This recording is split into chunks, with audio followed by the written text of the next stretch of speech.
Coaching বাণিজ্যের কারণে কোচিংয়ের কারণে আমার ছেলের হারাইলাম। আমাদের যে ৩টা সন্তান হারাইছি শুধু এক কোচিংয়ের কারণ। 3তে পড়তো।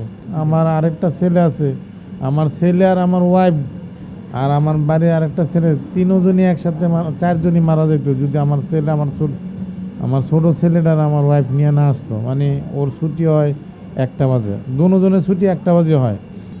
ওনারা যদি কোচিংয়ে বাধ্য করে না আটকায় রাখতো তাহলে তো আমার ছেলে ১টা বাজে আইসা পড়তো, আমার ৩টা ছেলে ১টা বাজে আইসা পড়তো, স্কুলও খালি থাকতো। মনে হয় যে এইগুলা যেমন একটা ব্যস্তিবাসীর যে রূপ হওয়ার কথা ব্যস্তের ভিতরে, ওরা দুনিয়া থেকে এই রূপ দুনিয়া এই রূপ নিয়ে আইছে আর গেছে ওই রূপে, গেছে একদম নিষ্পাপ। ওদের ভিতরে কোনো পাপ ছিল না। একটা ৯ বছর ৮ বছরের ছেলের ভিতরে কি পাপ কি থাকতে পারে? কিন্তু ওদের ব্যবহারের কথা মানুষের জিগান। আমার ছেলে গাছ ভালোবাসত, মানুষের বাড়িতে বাড়িতে গিয়ে গাছ লাগাই দিয়ে তো।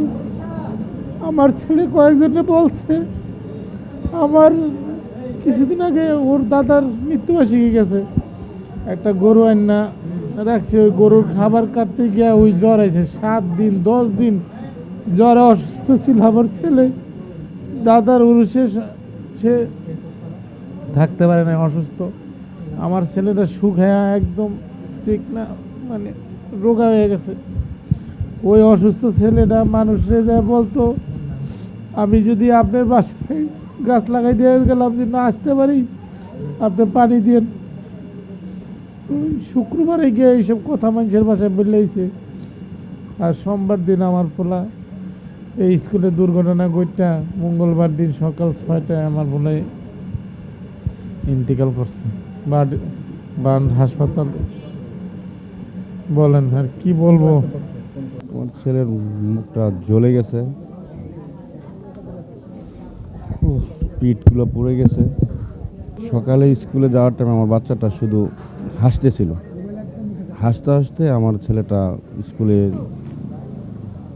গেছে। যাওয়ার পর ওর ছুটি হয়ে গেছে, কিন্তু মাইলস্টোনের যে কোচিং বাণিজ্যের জন্য বাধ্যতামূলক আমার ছেলেটাকে ওরা আটকে রাখে আর কি, কোচিং করার জন্য। টিফিন দেওয়া হয়েছিল, আমার ছেলেটা সম্ভবত টিফিন খাচ্ছিল।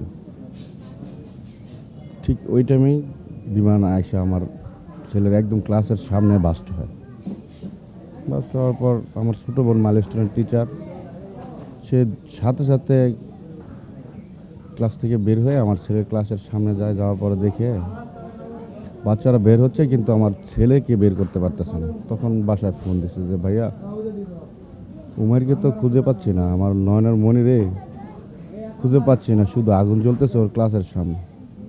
তখন আমার ছোটো ভাই দৌড়ে নামাজ পড়তেছিল, নামাজ শেষ করে দৌড়ে স্কুলে যায়। যাওয়ার পর সেনাবাহিনী আমার ছেলেটাকে বের করে, সম্ভবত ক্লাসের সামনে বসতো আর কি, দ্রুতই বের করে আমার ভাইয়া সেনাবাহিনীর গাড়ির সাথেই হসপিটালে যায় আমার ছেলের সাথে নিয়ে। সাথে ছিল আমার ভাতিজা বাপ্পি, একই সেনাবাহিনীর গাড়িতে ছিল। যাওয়ার পর বাংলাদেশ মেডিকেল যাওয়ার পর আমার ছেলেটাকে মারা গেছে, সাথে সাথে মারা গেছে। ডেট ঘোষণা করছে, তারপর লোবানাতে নিল, লোবানা থেকে ইউনাইটেড,